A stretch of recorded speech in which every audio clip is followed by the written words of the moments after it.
Godown పక్కన road side కొంచెం చనిపోయేదండి. అక్కడక్కడ నాటేసిన తర్వాత కడ్డీలు చచ్చిపోయాయండి. దానికి వేసానండి. మీరు వాడారు కదా ఎట్లుంది వీడియో పంపిమన్నారండి. వీడియో తీద్దామని పోతే ఇట్లా నా దగ్గర ఇంకా కూడా వీడియో ఉంది. అలా సముద్ర పల్లాగా ఇట్లా ఊగుతుంది చేను ఇద్దరి నుంచి ఊగుతుంది. అంటే బ్రహ్మ నీట్ అయిపోయిందేమో. రైతు సోదరులకు వ్యవసాయ ప్రేమికులకు నమస్తే. మీరు చూస్తున్నారు శివ అగ్రి క్లినిక్. నేను మీ శివకుమార్. ఈ రోజు అయితే మనం వచ్చేసి కర్ణాటక రాష్ట్రంలో ఉన్నాము. బళ్ళారి జిల్లాకు సంబంధించి సిరుగుప్ప దగ్గర ఉన్నటువంటి వ్యవసాయ క్షేత్రంలో ఉన్నాము. మనతో పాటు వచ్చేసి రైతు సూరప్పనేని అరవింద ప్రసాద్ అనేటువంటి రైతు ఉన్నారు. వీళ్ళు చాలా మంచి అనుభవజ్ఞులైనటువంటి రైతుగా చెప్పుకోవచ్చు. ఈ రోజు ఈ వీడియో టాపిక్ వచ్చేసి ఇక్కడ కనిపిస్తుంది పంట వచ్చేసి వరి పంట. ఈ కర్ణాటక రాష్ట్రంలో వరి అనేది ఏ విధంగా సాగు అవుతుంది. చాలా మంది రైతులు వ్యవసాయంలో ఈ వరిలో దాదాపు 3-4 వంతులుగా ఎరువులను విచ్చలవిడిగా మనకి వరి పంటకు అందించినప్పటికీ ఆశించే దిగుబడులు రైతులకు రావడం లేదు. కానీ రైతు మాత్రము పిక్సెలిన్ సైన్సెస్ ప్రైవేట్ లిమిటెడ్ వారి యొక్క ఒక మంచి ఫెర్టిలైజర్ కార్బ్యాక్ అనేటువంటి ఫెర్టిలైజర్ని వ్యవసాయ క్షేత్రంలో వాడుతూ మంచి ఫలితాలను తీసుకుంటున్నామని చెప్తున్నారు. గతంలో ఆంధ్రప్రదేశ్ రాష్ట్రంలో ఉన్నటువంటి ఒక రైతుతో మనం వీడియో తీయడం జరిగింది కదా. ఆ రైతు ఏ విధంగా సక్సెస్ అయ్యాడు, అదే విధంగా ఈ రైతు కూడా మంచి సక్సెస్ అవుతున్నాడు అని చెప్తున్నాడు. ఈ కార్బ్యాక్ అనేటువంటి యొక్క ఫెర్టిలైజర్ని నేను పంట పైన ఇవ్వడం వల్ల బలం కట్టల యొక్క వినియోగం తగ్గింది, రైతుకు దిగుబడి ఆదాయం కూడా పెరిగిందని మనకి అరవింద ప్రసాద్ అనే రైతు తెలియజేస్తున్నారు. మరి ఈ రోజు ఈ వీడియోలో అసలు ఏంది వీళ్ళ వ్యవసాయ పద్ధతులు ఏ విధంగా చేస్తున్నారు, వరి సాగు విధానం గురించి మొత్తము మనం అరవింద ప్రసాద్ గారిని తెలుసుకునే ప్రయత్నం చేద్దాం. నమస్తే సార్. సార్ చెప్పండి సార్, మీరు ఎన్ని సంవత్సరాల నుంచి వ్యవసాయ అనుభవం ఉంది, ఎన్ని ఎకరాల భూమి ఉంది మీకు? మాకు సుమారు ఒక 20 ఎకరాలు ఉందండి. 16 ఎకరాలు ఇది వరి వేసాము. అయితే అంటే నాకు ఎన్ని సంవత్సరాల నుంచి చేస్తున్నారు సార్? నేను 50 సంవత్సరాలుగా నేను వ్యవసాయంలోనే ఉన్నాను. 50 సంవత్సరాల నుంచి 50 సంవత్సరాల నుంచి దాదాపు నాకు ఇప్పుడు 70 ఇయర్స్. 20 ఇయర్స్ నుంచి కూడా నేను వ్యవసాయంలో చేస్తున్నాను. బట్ నేను ఇక్కడికి వచ్చి దాదాపు 40 ఇయర్స్ అయింది. అంత ముందు తెలంగాణలో ఉండేవాడిని. తెలంగాణ ఖమ్మం జిల్లాలో వైరా దగ్గర ఉండేవాడిని, ఖానాపురం అని.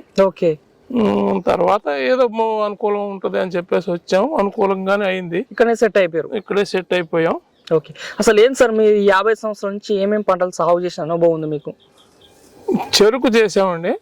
చెరుకు కొన్నాళ్ళు చేసాము. అంటే కొన్నాళ్ళు కాదు, చెరుకు అనేది ఎప్పుడు సైమల్టేనియస్ చేంజ్ చేస్తూ ఉంటాము. ఇక్కడికి వచ్చినాక చెరుకు చేసాము. ఫ్యాక్టరీ కూడా దగ్గరలోనే ఉంది. 1 కిలోమీటర్ లో ఇక్కడ ఈ చెరుకు ఫ్యాక్టరీ ఉంది. బట్ వాటర్ డెఫిషియన్సీతోని మానేసాం. వరి పంట అప్పుడు వేసేవాళ్ళం, బట్ కంప్లీట్ వరి పంటకే వచ్చాము ఇప్పుడు. సంవత్సరానికి ఎన్నిసార్లు పండిస్తుంటారు సార్ వరి? ఆల్మోస్ట్ 2 క్రాప్స్ వస్తుంది. 2 క్రాప్స్ ఎప్పుడో మరి కరువు ప్రాంతం నీళ్ళు వాటర్ తక్కువ ఉన్నప్పుడు ఈ మొత్తం 40 సంవత్సరాల్లో ఒక 2-3 సంవత్సరాలు మాత్రమే ఒక పంట. కానీ మిగతా సార్లు మాత్రం 2 సార్లు. ఈ సంవత్సరం మాత్రం ఉన్నాయి, నీళ్లు ఉన్నాయి, కానీ డోర్లు పెట్టడం కోసం, గేట్లు పెట్టడం కోసం ఏమంటున్నారు, బట్ తెలియదు ఇంకా ఫిక్స్ అవుతుంది. ఇట్లా వాటర్ ఫెసిలిటీ ఎట్లా ఉంది సార్ మీకు? తుంగభద్ర ఉన్నట్టుంది కదా? మాకు తుంగభద్ర నది నుంచి లిఫ్ట్ ఉందండి. బట్ ఈ ఇంకొక విషయం ఏంటంటే ఈ ల్యాండ్ దీన్ని విఎన్సి ల్యాండ్స్ అంటారండి. విఎన్సి ల్యాండ్స్ అంటే విజయనగర కెనాల్ అని. ఇక్కడికి 10 కిలోమీటర్ల దూరంలో ఆనకట్ట ఉందండి. కృష్ణదేవరాయలు కట్టిన ఆనకట్ట నుంచి కాలువలు వచ్చేయండి. తర్వాత ఈ వాటర్ నదిలో తగ్గినాక ఈ వాటర్ లెవెల్ కి పైకి రాక వాటర్ కొంచెం అయితే అందుకని పంప్ సెట్లు వేసుకున్నాం. ఇది నదే పక్కనే ఉంది. దీని నుంచి మోటార్లు నడుస్తాయండి. ఇప్పుడు ప్రజెంట్ అయితే మనం ఉన్నటువంటి ఈ ఏరియా మొత్తం 15 ఎకరాలు వేసిరా వరి? 16 ఎకరాలు వేసాం. 16 ఎకరాల వరి వేసారు. అసలు మీ దగ్గరికి ఈరోజు ఎందుకు వచ్చినామంటే కార్బ్యాక్ సార్. అసలు చాలా మంది రైతులు కార్బ్యాక్ అంటున్నారు. మేము ఇంతకుముందు ఒక 100 ఎకరాల రైతు యొక్క అనుభవాలు కూడా చూసాం. మీరు కూడా ఒక మంచి రైతుగా చెప్పారు. ఏం సార్ ఈ కార్బ్యాక్ అనేది ఏంది, అసలు మీరు ఎప్పటి నుంచి వాడుతున్నారు? ఇప్పుడు కార్బ్యాక్ నేను ఒక 3-4 పంటల నుంచి వాడుతున్నానండి. 3-4 అని ఎందుకు అన్నానంటే, ఒక ఫస్ట్ పంట వాళ్ళు శాంపిల్ పంపించారండి. ఒక ఏజెంట్ ద్వారా శాంపిల్ ఒక 2 ప్యాకెట్లు పంపించారు. పంపించినప్పుడు దాన్ని నేను కొంత వ్యతిరేకించిన కారణం ఏంటంటే ఎరువుకు తగ్గించి ఇది వాడమన్నారు. దీనికి దానికి రేట్ లో వర్కౌట్ అవ్వట్లేదండి. ఒక ఎకరా మేము 2 బస్తాలు ఎరువు వేస్తాం. 2 బస్తాలు ఎరువు వేసినప్పుడు 1600 1700 ఉంటుంది 2 బస్తాలు ఒక యూరియా ఒక కాంప్లెక్స్. అవును అవును. మనం అది తగ్గిమన్నారు, అది సగం తగ్గియండి మీరు ఇది వాడండి ఒక 5 కేజీలు అని అన్నారు. ఏది ఎకరాకి ఎన్ని కేజీలు వాడాలని చెప్పారు? కార్బ్యాక్ 5 కేజీలు వాడాలన్నారు. ఓకే, ఇంతకి దీని రేట్ ఎట్లా ఉంటుంది అసలు కార్బ్యాక్ కేజీ అనేది? కేజీ రైతుకు వచ్చేసరికి 225 250 లోపు రావచ్చండి. 250 రూపాయలు 250 రూపాయలు రావచ్చు. 5 కేజీలు ఎకరాకు వాడమనంటే 750 1250 రూపాయలు అయితే 1250 రూపాయలు అయితే నేను కంపెనీ వాళ్ళని క్వశ్చన్ చేశాను. ఎందుకు ఏం సార్ ఇప్పుడు రైతు అనేది పరిస్థితులు మారినాయండి, మొదటిలాగా ఎట్లా అట్లా ఖర్చు పెట్టే పరిస్థితులు లేవండి. నానా రకాల పరిస్థితుల వల్ల రైతు ఆదాయం తగ్గిపోతుంది. ఎకనామికల్ గా వ్యవసాయం చేయాలి కానీ కళ్ళు మూసుకొని చేసే రోజులు పోయినాయండి. మీరు వరదలు కావచ్చు, రేట్ డౌన్ కావచ్చు, తెగుళ్ళు కావచ్చు, పెరిగిన కూలీ రేట్లు కావచ్చు, ఇవన్నీ ఉన్నాయి కదా. దాంతోనే నేను కొంచెం ఆలోచన చేసినాక వాళ్ళు ఒక 2 ప్యాకెట్లు పంపించారండి 2 కేజీలు. సరే అని చెప్పేసి ఇక్కడ వెనకాల కనపడుతుందండి గోడౌన్. ఆ గోడౌన్ పక్కన రోడ్ సైడ్ కొంచెం చనిపోయేదండి, అక్కడక్కడ నాటేసిన తర్వాత కడ్డీలు చచ్చిపోయాయండి. ఓకే, దానికి వేసానండి. ఏదో చూద్దాం ఇచ్చారు కదా చూద్దామని వేసానండి. వేస్తే అది నాకు ఎట్లా అనిపించిందంటే ఆ చేను పట్టినాక పండటం కాదు, అది తయారైనాక గాలి వీడియో తీద్దామని పోతే మీరు వాడారు కదా ఎట్లుంది వీడియో పంపిమన్నారండి. వీడియో తీద్దామని పోతే ఇట్లా నా దగ్గర ఇంకా కూడా వీడియో ఉంది, అలా సముద్ర పల్లాగా ఇట్లా ఊగుతుంది చేను, ఇద్దరి నుంచి అదరికి ఊగుతుంది. అంటే బ్రహ్మ నీట్ గా అయిపోయిందేమో, చాలా నీట్ గా. తర్వాత చచ్చిపోవడం కూడా లేదు, నిలబడింది. సరే సంథింగ్ దీంట్లో ఉంది అనేది ఒక ఆలోచన వచ్చింది, ఒక అవగాహన వచ్చిన తర్వాత దాన్ని మళ్ళీ తెప్పించడం జరిగింది. తెప్పించి ఏం చేసామంటే నేను వేసినప్పుడు అప్పుడు 2 కేజీలు వాడినప్పుడు సెకండ్ టైము ఎరువులు జల్లుతున్నాం. అప్పుడు దాంట్లో కలిపి జల్లాం.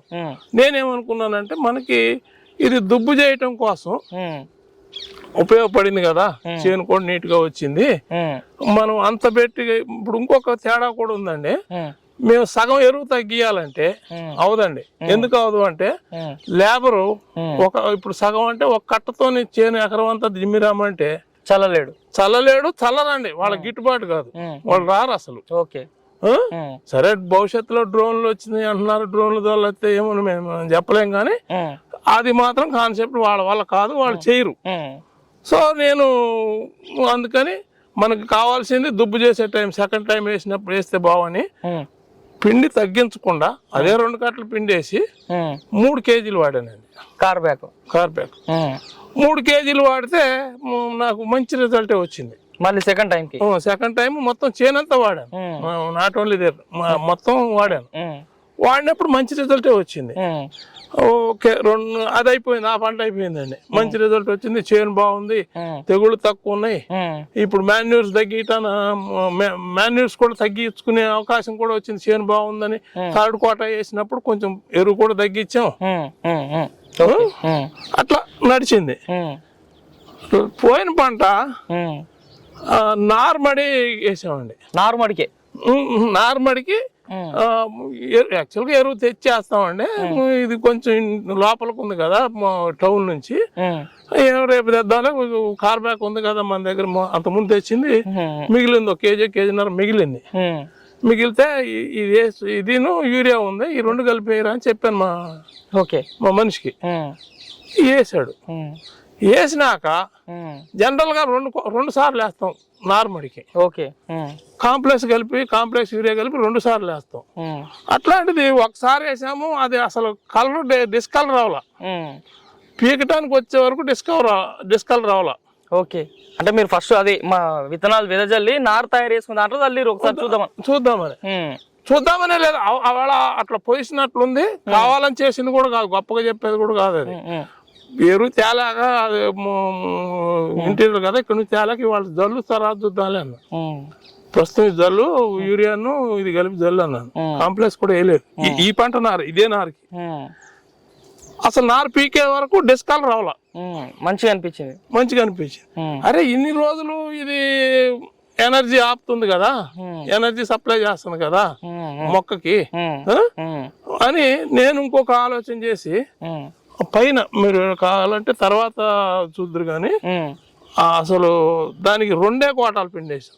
2 కోటాలు నార్మల్ గా మీరు ఈ వరి వండి ఒకటి మధ్యలో ఒక్క అడ్డంగా ఒక మాట చెప్పాలంటే, నేను ఫస్ట్ చెప్పాను కదా రైతు ఎకనామికల్ గా చేయాలని. నేను మొదటి నుంచి కూడా తక్కువ ఎరువులేనండి, తక్కువ 3 సార్లు వేస్తా. ఇక్కడ 4-5 సార్లు వేసేవాళ్ళు ఉన్నారు, నేను 3 రోజులు 6 కట్టలు. లాస్ట్ థర్డ్ టైం కూడా చేను పొజిషన్ బట్టి వేస్తాను నేను. ఓకే, ఎక్కువ చేను ఇంకా బాగుందంటే కొంచెం అందుట్లో కూడా తగ్గించేస్తాను. ఓకే, ఇక అది ఆ పంట ఎంత వచ్చినా ఎంత లేకపోయినా ఓకే అంతవరకే పండింది చాలు అనుకుంటాను. ఎందుకంటే సొంత చేను నాకు ఇబ్బంది కూడా లేదు. బట్ దానివల్ల ఏమవుతుంది అంటే అండి, ఎరువులు ఎక్కువ ఎప్పుడైతే తగ్గించామో ఇది ఆటోమేటిక్ గా పురుగు మందు తగ్గుతుంది. ఓకే, ఇప్పుడు నేను ఇంత పైరు కనపడుతుంది, ఇంత చేను కనపడుతుంది కదా, దీనికి నేను కేవలం 2 సార్లు స్ప్రే చేసింది. అది కూడా ఫస్ట్ లో ఒక్కసారి వీళ్ళది ఫిక్స్లాన్ వాళ్ళది జ్యువెల్ అని ఒకటి లిక్విడ్ ఉంది. ఓకే, దేనికి పని చేస్తుంది అది? పురుగుకి మొగి పురుగు కానీ ఏది పురుగు అన్నా కానీ అది చచ్చిపోద్దండి. అది ప్లస్ సాఫ్ను వీళ్ళదే జింక్ ప్యాకెట్లో వెటబుల్ జింక్ అవి కలిపి ఫస్ట్ సారి కొట్టానండి. అది అంతా కలిపి ఓ ఎకరానికి ఒక 200-300 కన్నా ఖర్చు అవ్వదండి. వీళ్ళ మందులే. అది సాఫ్ వేరే దగ్గర తీసుకున్నాను, వేరే తీసుకున్నానండి నేను. ఫంగిసైడ్ అది.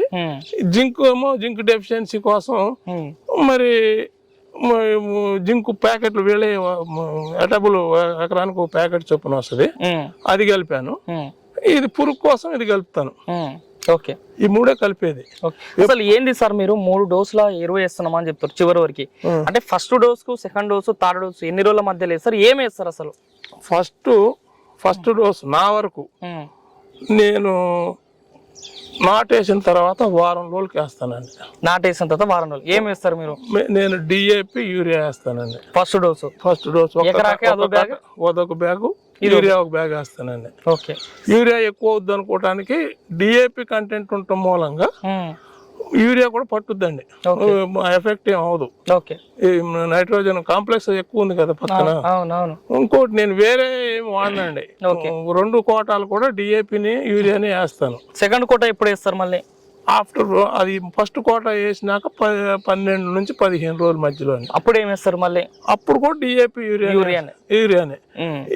ఇది కార్బ్యాక్ వాడేది కూడా అప్పుడే సెకండ్ డోస్ కు.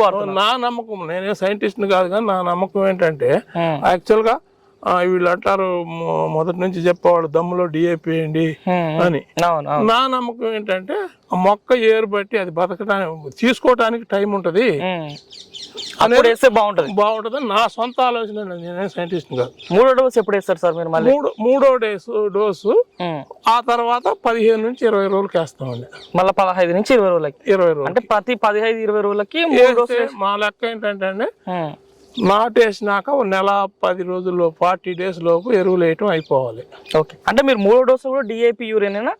3వ డోసు 10-26 వేస్తానండి. 10-26 అందుట్లో పొటాష్ ఉంటది. Potash separate వేయనండి.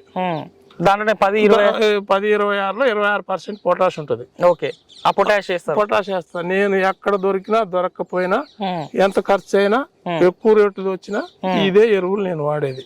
ఓకే, ఇప్పుడు ఈ కార్బ్యాక్ వాడడం వల్ల ఈ 3 డోసుల పరిస్థితి ఎట్లా ఉంది చెప్పండి? ఈ కార్బ్యాక్ వాడటం వల్ల ఇప్పుడు నేను చెప్పాను కదా, ఇంకా డెవలప్ అవుతున్నాం మేము. అది 2 తీస్తే పండింది కదా, రేపు ఇంకా తగ్గియొచ్చు. ఓకే, ఇప్పుడు ఈ పంటలో ఎన్ని డోసులు వేసారు ఇప్పుడు ప్రజెంట్? మీరు 3 డోసులు వేసిన వ్యక్తులు ఇప్పుడు ఈ క్రాప్ కి ఎన్ని డోసు? దీనికి 3 డోసులు వేసానండి. దీనికి 3 డోసులు వేసారు? దీనికి 3 డోసులు వేసా, కాకపోతే తగ్గించేసాను, కొంత తగ్గించేసాను. అంటే 50 కేజీలు వేసేదానికన్నా యూరియా తగ్గించేసానండి. యూరియా కంప్లీట్ గా తగ్గించేసారా? ఏమన్నా కేజీలు తక్కువ వేసారా? యూరియా ఏమైనా కేజీలు తక్కువ వేసారా బ్యాగు? బ్యాగ్ కాదు, కేజీలు తక్కువ చేసాం. కేజీలు తక్కువ. ఇప్పుడు 50 కేజీస్ వేసేది అసలు జనరల్ గానే ఎప్పుడు ఒక కొంత 3వ కోటాకి చేంజ్ చూసి తగ్గించేవాళ్ళం. ఓకే, ఈసారి ఏం లేదు, ఒక అరకట్టేసి వదిలేసాం. అరకట్టేసి వదిలేసాం అంటే 25 కేజీస్ వేసి 22.5 45 కేజీస్ ఇప్పుడు వచ్చేది వేసి వదిలేసాం. అసలు ఏంది సార్ ఈ కార్ బ్యాక్ వాడితే రైతుకి ఏం ఉపయోగం, ఏమని చెప్తారు మీరు? కార్ బ్యాక్ వాడటం వల్ల స్లో ఫీడింగ్ ఉంటది, మన ఎరువుల కన్నా స్లో ఫీడింగ్ ఉంటది, ఎక్కువ రోజులు ఫీడింగ్ ఉంటది. తర్వాత ఇది సౌడు భూమికి కూడా ఇంకా మంచిది. దానివల్ల నాకు తెగుళ్ళు కూడా తక్కువ అనిపించినాయి. దుబ్బు చేస్తుంది పైరు. ఓకే, దుబ్బు చేస్తుంది ఆటోమేటిక్ గా. దుబ్బు చేసినప్పుడు ఇప్పుడు చూడండి దుబ్బు మీరేమన్నా ఎంత ఉందో చూడండి. అవును, దుబ్బు బాగా వచ్చింది, లా వచ్చింది. దుబ్బు ఎన్ని పిలకలు గమనిస్తారు? 30 పిలకలు వస్తాయండి. 50 60 అనేది కాదు కానీ 30-35 పిలకలు దుబ్బు వస్తుందండి. పైరు దృఢంగా ఉంటది. పైరు దృఢంగా ఉంటది. దీనివల్ల ఏమైనా దిగుబడి పెరిగే అవకాశం ఉంటుంది కార్ బ్యాక్ వాడుకోవడం వల్ల? దిగుబడి పెరుగుద్ది. నార్మల్ గా మీరు నేను మనిషికి ఇచ్చాను. ఆయన జనరల్ గా వేరే వాటిని ఇంట్రెస్ట్ చూపే మనిషి కాదు. ఆయన కూడా చెప్పాడు నాకు, ఏమంటే మీరు వాడాను, చేను మనకి మామూలుగా పక్కన ఉన్నట్టే కనపడిందండి నాకు. అతను చెప్పిన మాట క్లియర్ గా చెప్తున్నా మీకు. పక్కన కొంతకే వేసాను నేను, కొంతకి దీనికి పెద్ద తేడా కనపడలేదు, కానీ దిగుబడి కనపడిందండి. దిగుబడి వచ్చిందని మధుసూదన్ రావు అని ఇక్కడ చాలా పైకి ఉంటాడు, 30 కిలోమీటర్ల అవతల ఉంటాడు. దిగుబడి పెరిగింది. అక్కడ మా అల్లుడి చేను ఉంది, అక్కడ వాళ్ళు ఆయన చేస్తాడు. ఎంత దిగుబడి తీస్తారు సార్ మీరు? నార్మల్ ఇన్ని సంవత్సరాల ఎక్స్పీరియన్స్ ఒక ఎకరాకి పండిస్తే ఎంత దిగుబడి తీస్తారు? ఏమండి ఇప్పుడు లాస్ట్ టైము ఇది 826 బస్తాలు అయిందండి. ఎన్ని ఎకరాలకు కలిపి? ఇది 15 చిల్లర ఉంటది, పోనీ 16 అనుకున్నా. 826 బ్యాగులు వచ్చినాయి. 826 బ్యాగులు. ఎన్ని కిలోలు? 50 కిలోలు? 50 కాదండి, 70 కేజీలు. 70 అంటే అది యాక్చువల్ గా బ్యాగ్ నిండానే ఉంటాయి కానీ ఆర్ఎన్ఆర్ అండి, వెయిట్ రాదు. ఓకే, 68 కేజీలు అట్లా ఆర్ఎన్ఆర్ వేసారు. ఆర్ఎన్ఆర్ అంటే సన్నాలేగా సార్ మీరు? ఆర్ఎన్ఆర్ సన్నయ్య. ఓకే, ఇక్కడ కనిపిస్తుంది 15048 సన్నాలు వేస్తుంటారు. సన్నాలు వేసాం. ఇది మాత్రం కాదండి, ఇది సన్నం అంటే లెంగ్త్ లేదు. సన్నం బియ్యం లెంగ్త్ లేదు, కానీ ఇది ఎందుకు వేసామంటే అండి, ఈ సంవత్సరం వాతావరణం ఎక్స్పెక్ట్ చేసి పడిపోతే ఇబ్బంది అవుద్ది. ఆర్ఎన్ఆర్ హైట్ పెరిగితే, ఇప్పుడు ఇంత హైట్ పెరిగితే ఆర్ఎన్ఆర్ సాప్ పడిపోయినట్టు పడిపోద్ది. ఓకే, అంటే నార్మల్ గా ఒక ఎకరాకి ఎన్ని క్వింటాలు దిగుబడి తీస్తున్నారు సార్ మీరు యావరేజ్? యావరేజ్ అంటే మీరు లెక్క వేసుకోండి, 35-40 లోపు అండి, 36-37 క్వింటాలు ఎకరాకి. 35 నుంచి 40 క్వింటాల మధ్యలో మీరు దిగుబడి తీస్తున్నాం. ఈ సంవత్సరం ఈ పంట ఇంకెక్కువ అవుద్దండి. ఇది 40 రావచ్చు అనుకుంటున్నాం. ఎందుకు అనుకుంటున్నాం అంటే సన్న వడ్లే అంత దిగుబడి తీస్తారా సార్ మీరు? సన్నయ్య అంత తీస్తున్నాం. ఇప్పుడు ఇది ఎందుకు రావచ్చు అనుకుంటున్నానంటే వెయిట్ అండి, ఇది వెయిట్ ఉంటది. ఓకే, ఇప్పుడు బస్తాల లెక్క అయితే ఇది 55 బస్తాలు అవుతుందండి. 55 బస్తాలు ఎకరాకి? ఈ పైరు నా లెక్కలో. మీకు ఇంకా చిన్న ఉదాహరణ చెప్పాలంటే, కార్ బ్యాక్ నేను హైదరాబాద్ నుంచి కదా, ఇక్కడ డీలర్ ఎవరు లేరు, తెప్పించుకున్నాను నేను. తెప్పించుకున్నప్పుడు వాళ్ళు మనం డబ్బు కడితే ఇక్కడ దాకా వాళ్ళే పంపించారు. పంపించినాక నేను అది ట్రాన్స్పోర్ట్ కూడా వాళ్ళే ఇచ్చారు. తర్వాత నేను అక్కడ నుంచి మా ఇంటికి తెచ్చేది కానీ, మెయింటెనెన్స్ ఏదన్నా కానీ నా చేతి పెట్టుకొని వాళ్ళు ఇచ్చిన రేటుకు రైతులకు ఇచ్చేసాను. ఎందుకు నాకు బాగా నమ్మాను నేను. అది నీ సాటి రైతులు కూడా ఆ విధంగా సక్సెస్ అయితే, ఇప్పుడు ఒక రైతుకి ఒక లైన్ చూపిస్తే ఆ లైన్ అలుగుపోతాడు. అవును, కాబట్టి మీరు కూడా తెచ్చి మీరు సొంతంగానే మీరు చుట్టుపక్కల అంటే నేనే వేలు లక్షలు పోగొట్టుకోలే. కొద్దిపాటి ఇప్పుడు ఎవరు కూడా మీరు తెమ్మన్నారు, తెచ్చాను నేను. ట్రాన్స్పోర్ట్ లేక దానికైన ఖర్చు నీ దగ్గర తీసుకుంటాను కదా. అట్లా కూడా నేను తీసుకోలే. ఎక్స్ట్రా ఖర్చు ఏం పట్టి నేనే పెట్టుకున్నాను. నేనే రైతులకు ఉపయోగపడితే వాళ్ళు బాగుపడతారు. తర్వాత వాళ్ళకి అయ్యా పంట చేను రైతు కంటే ప్రాణం కన్నా ఎక్కువ. చేనులో ఉండి చెప్తున్నా నేను దాన్ని బాగా నమ్మాను. కార్ బ్యాక్ నమ్మారు, బాగా నమ్మాను. పోతే ఇంకొకటి ఏంటంటే, ఇంకొక చిన్న మాట చేద్దాం. వీటితో పాటు నేను ఈ దోమ కూడా మందు తెచ్చాను. వీళ్ళదే. ఇది ఆయన ఎన్ని రోజులు ఆపుద్దండి అని అడిగాను నేను, కొత్త కాబట్టి ఎన్ని రోజులు ఆపుద్దండి అని అడిగాను వాళ్ళు. అడిగితే సార్ 25 రోజులు ఆపుతుంది అని చెప్పారు. సరే వాతావరణం తేడా ఇవన్నీ కాదు, ఉన్న పైరు ఇది నేను 40 రోజుల పైన అయింది అది ఇప్పుడు స్ప్రే చేసి. ఇప్పటికి 40 రోజుల పైన అయింది. మీరు దుబ్బు కూడా చూడండి ఎంత అసలు లేస్తలేదు ఇట్లా అంటే కూడా ఏమేమి లేదు. ఇంకోటి ఏంటంటే వీళ్ళ ప్రొడక్ట్లన్నీ నేను వాళ్ళ, కానీ నాకు ఒక నమ్మకం ఏం జరిగిందని, నాకు అవసరం కూడా రాదని, అన్ని ప్రొడక్ట్లు వాడే అవసరం నాకు రాదు. ఎందుకంటే నేను మొదటి నుంచి కూడా పెస్టిసైడ్స్ తక్కువ వాడతాను, తక్కువ ఎరువు వేస్తాను, కాబట్టి రోగాలు తక్కువ ఉంటాయి. సో నాకు అంత అవసరం కాదు. కానీ నాకు వాళ్ళ మీద వచ్చిన కాన్ఫిడెంట్ ఏంటంటే అవి అన్ని ఏదైనా వాళ్ళ ప్రొడక్ట్లు పనిచేస్తాయి. పిక్సెలిన్ సైన్సెస్ వారి మందులు అన్ని పనిచేస్తాయి, వాటి కెపాసిటీ ఉంది. రైతులు వాడుకోరు. ఒకళ్ళకు ఒక రకం, ఇప్పుడు తోటలో వాళ్ళు వేరే మందులు వాడతారు. అవి ఏమి నేను వేసేది వరి ఒక్కటే. నేను వాడిన ప్రతిదీ కూడా సక్సెస్ అయింది. సార్ ఇప్పుడు ఈ మందులు, ఈ కార్బ్యాక్ వీళ్ళ మందులు వాడితే నార్మల్ సాగు చేసిన దానికన్నా ఒక ఎకరాకి ఎన్ని క్వింటాల దిగుబడి ఏమైనా పెరిగే అవకాశం ఉంటుందా? కనీసం ఒక 3-4 క్వింటాలు పెరుగుతుంది. 3-4 క్వింటాలు పెరుగుతుంది. 3 క్వింటాలన్నా పెరుగుద్ది, 4 కనప 3 క్వింటాలన్నా దాని వల్ల పెరిగే అవకాశం నాకు కనపడింది. ఏంటి సార్ మీరు ఎట్లా వడ్లు ఎక్కడ అమ్ముతారు, ఎట్లా ఉంది మీకు క్వింటాల్ రేట్ ఎట్లా ఉంది ఇక్కడ సన్న వడ్లకి? ఇప్పుడు సన్న వడ్లకు బాగానే ఉందండి రేటు. ఇట్లా మీకు గవర్నమెంట్ మిల్లర్స్ మా దగ్గర చాలా పేరండి బియ్యానికి. మొత్తం నార్త్ కాదు, చాలా దూరం వెళ్తాయి, బాంబే వరకు వెళ్తాయి బియ్యం. మీ బళ్ళారి బియ్యం సిరుగుప్ప చాలా బాగుంటది బియ్యం కూడా, క్వాలిటీ బాగుంటది. 130 నుంచి 140 రైస్ మిల్లు ఉన్నాయి మా దగ్గర. చివరిగా మన 2 తెలుగు రాష్ట్రాల రైతులకి కార్బ్యాక్ పైన ఒక మాట చెప్పండి సార్, ఏమని చెప్తారు? తప్పనిసరిగా వాడండి. రెండో కోటలో వాడండి, రెండో కోట వరి వేసేటప్పుడు వాడండి. మిగతా పంటలకు కూడా పని చేస్తుందని అనుకుంటున్నాను నేను. ఇప్పుడు కూరగాయల పంటలకు వాటికి కూడా పని చేస్తుంది అనుకుంటున్నాను. ఎందుకంటే మొక్క పెరగటానికి అది ఒక్కసారి, దానివల్ల ఇంకోటి ఏంటంటే అది నిదానంగా ఫీడ్ చేయటం వల్ల మంచిగా ఉంటది, రైతుకు కాదు మొక్కకు మంచిగా ఉంటది, తెగుళ్ళు తక్కువ ఉంటాయని నేను నమ్ముతున్నా. తప్పనిసరిగా వాడండి, మీకు ఉపయోగపడుద్ది. ఉపయోగపడలేదని ఎవరన్నా అంటే నా ఫోన్ నెంబర్ చేయమంటే ఇస్తా, మాట్లాడచ్చు. మరి చూస్తాం రైతు సోదరులారా, మరి ఇది ఈరోజు ఈ వీడియోలో మనకి దాదాపుగా 50 సంవత్సరాల నుంచి సాగు చేస్తున్నటువంటి ఒక 70 సంవత్సరాల రైతు అని చెప్పుకోవచ్చు. మరి ఈ విధంగా ఉంది కాబట్టి మన 2 తెలుగు రాష్ట్రాల్లో సాగు అవుతున్నటువంటి వరి పంటలో మీరు కూడా ఈ యొక్క కార్బ్యాక్ వాడాలనుకుంటే మీరు కూడా మీ వరి పంటలు వాడి అన్ని రకాల పంటలు కూడా వాడుకోవచ్చు. కార్బ్యాక్ కొరకు మన వీడియో పైన కానీ మొబైల్ బస్ కాల్ చేసి పిక్సెలిన్ సైన్సెస్ ప్రైవేట్ లిమిటెడ్ సమాచారం పొందొచ్చు. ఈ వీడియో మీకు నచ్చితే లైక్ చేయండి. నిత్యం నాణ్యమైన వ్యవసాయ సమాచారం కోసం శివ అగ్రికల్చర్ కి సబ్స్క్రైబ్ చేసుకోండి. మరొక మంచి వీడియోలో వెళ్దాం. అంతవరకు సెలవు, ధన్యవాదాలు, జై హింద్.